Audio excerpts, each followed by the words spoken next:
बरा बिन आजिब रजी अल्लाह ताला अन्हु बयान करते हैं कि हम रसूलुल्लाह सल्लल्लाहु अलैहि वसल्लम की मायत में एक अंसारी शख्स के जनाजे में शरीक हुए। हम कब्र तक पहुंच गए, अभी उसकी लहद तैयार नहीं हुई थी कि रसूलुल्लाह सल्लल्लाहु अलैहि वसल्लम हमारे पास बैठ गए। हम भी आप सल्लल्लाहु अलैहि वसल्लम के गिर्द बैठ गए, इस हाल में गोया हमारे सरों पर परिंदे हैं, यानी फुल अटेंटिव होकर आप सल्लल्लाहु अलैहि वसल्लम के साथ हम बैठ गए। आपके मुबारक हाथों में एक लकड़ी थी जिससे आप जमीन कुरेद रहे थे। आप सल्लल्लाहु अलैहि वसल्लम ने सर मुबारक ऊपर उठाया और फरमाया, अजाबे कब्र से अल्लाह की पनाह तलब किया करो। आपने 3 बार ये बात इरशाद। फिर आप सल्लल्लाहु अलैहि वसल्लम ने इरशाद फरमाया, बंदा मुमिन जब दुनिया से राब्ता तोड़कर आखिरत की तरफ मुतवज्जे होता है, यानी जब उसकी मौत का वक्त आता है, तो सूरज की तरह चमकते दमकते सफेद चेहरों वाले फरिश्ते जन्नती खुशबूदार जन्नती कफन लेकर उसके पास आते हैं, हत्ता कि वो हद्दे नजर तक उसके सामने बैठ जाते हैं। फिर मलकुल मौत तशरीफ लाते हैं, हत्ता कि वो उसके सर के पास बैठ जाते हैं। अच्छा, कुरान में मलकुल मौत का नाम आया है सूरह सजदा के अंदर, अहदीस के अंदर भी।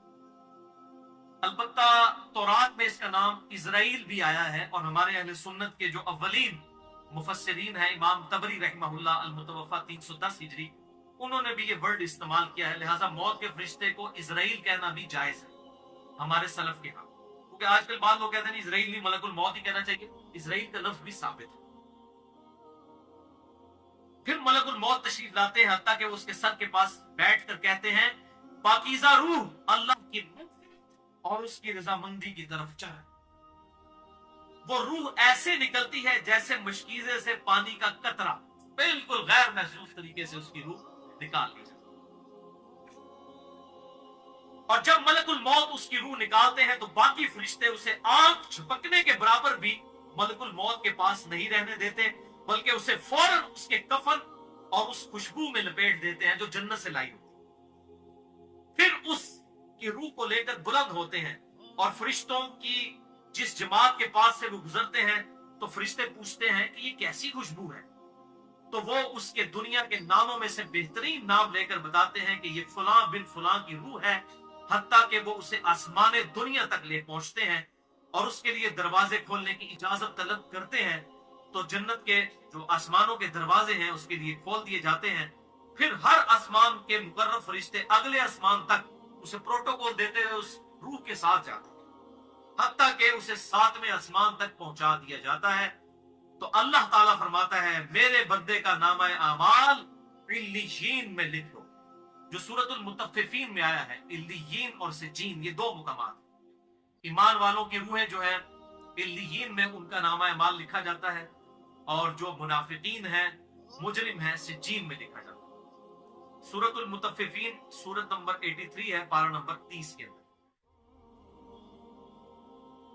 और उसे वापस दुनिया की तरफ ले जाओ, क्योंकि मैंने इन्हें इसी दुनिया से पैदा किया और इसी में इन्हें लौटाऊंगा, और फिर दोबारा उसी से निकालूंगा। फिर उसकी रूह उसके जिस्म की तरफ लौटा दी जाती।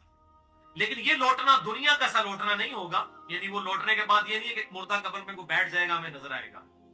ये सब कुछ बरज़की मामलात होंगे जो मैंने पिछली दफा डिस्कस किए थे सूरह फातिर की आयत नंबर 42 के तहत, कि नींद की हालत में भी इंसान की रूह कब्ज होती है, लेकिन उसको चुटकी काटे तो वो जाग उठता है। रूह का ताल्लुक भी रहता है उस हालत में, बिल्कुल इस तरीके से एक डिफरेंट लाइफ है बरज़की। फिर 2 फरिश्ते उसके पास आते हैं, यानी उसकी कब्र में, उससे बिठाकर पूछते हैं। अब ये वो 4 सवाल यहां पर आ रहे हैं इस डिटेल हदीस में। सवाल करते हैं, तेरा रब कौन है? मन रब? वो कहता है, रब्बी अल्लाह, मेरा रब अल्लाह है। दूसरा सवाल पूछते हैं, तेरा दीन क्या है? मा दीनु का, तेरा दीन क्या है? तो वो कहता है, मेरा दीन इस्लाम है। फिर पूछते हैं कि वो आदमी जो तुम में मबूस किए गए वो कौन है? अब यहां पर वो डिटेल है, अल्लज़ी बुइसा फीकुम, वो शख्स जो तुम में मबूस किया गया था वो कौन था?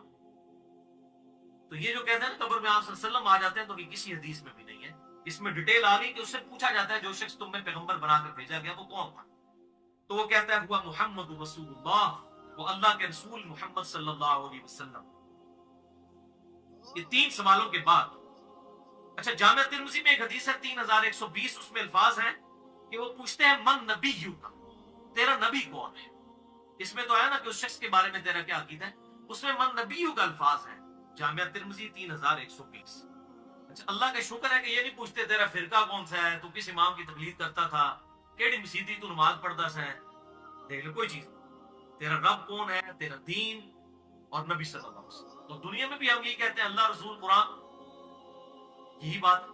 تو قبر کے اندر جا کر بھی یہی سوال. اب وہ جب 3 سوالوں کے جواب دیتا ہے تو فرشتے چوتھا سوال اس سے پوچھتے ہیں, جو میں نے قبر کا چوتھا سوال, مسئلہ نمبر 78, تمہیں کیسے پتا چلا, ان 3 سوالوں کے جواب تمہیں کیسے آئے. وہ کہتا ہے میں نے اللہ کی کتاب پڑھی تھی, میں نے اس کتاب پر ایمان لایا اور میں نے اس کے حق ہونے کی تصدیق. اللہ کی کتاب پڑھی ہوگی تو تصدیق کرے گا نا. اگر سن سنا کے سنی ہوگا کیا تصدیق کرے گا, ہاں پڑھ پڑھا کے سنی ہوگا تو تصدیق کرتے. پھر آسمان سے آواز آتی ہے میرے بندے نے سچ کہا, اس کے لیے جنتی بچھونا بچھا دو, اسے جنتی لباس پہنا دو اور اس کے لیے جنت کی طرف دروازہ کھول دو. قبر کے اندر ہی جنت کی طرف دروازہ کھول دو. یعنی آپ سمجھ لیں جس طرح یہ اب ٹچ سکرین موبائل رکھ کے اور جناب لیپ ٹاپ رکھ کے سامنے لوگ بیٹھے ہوتے ہیں نا, تو ایک دوسری دنیا میں چلے جاتے ہیں. تو جنت کا فزیکلی دروازہ کھول دیا جائے گا, اس کو جنت کی ہوائیں بھی, خوشبو بھی آئے گی اور انتظار وہ کرے گا. وہاں اسے ہوا کے جھونکے اور خوشبو بھی آتی ہوگی اور ہفتے نظر تک اس کی قبر کو کشادہ کر دیا جائے گا.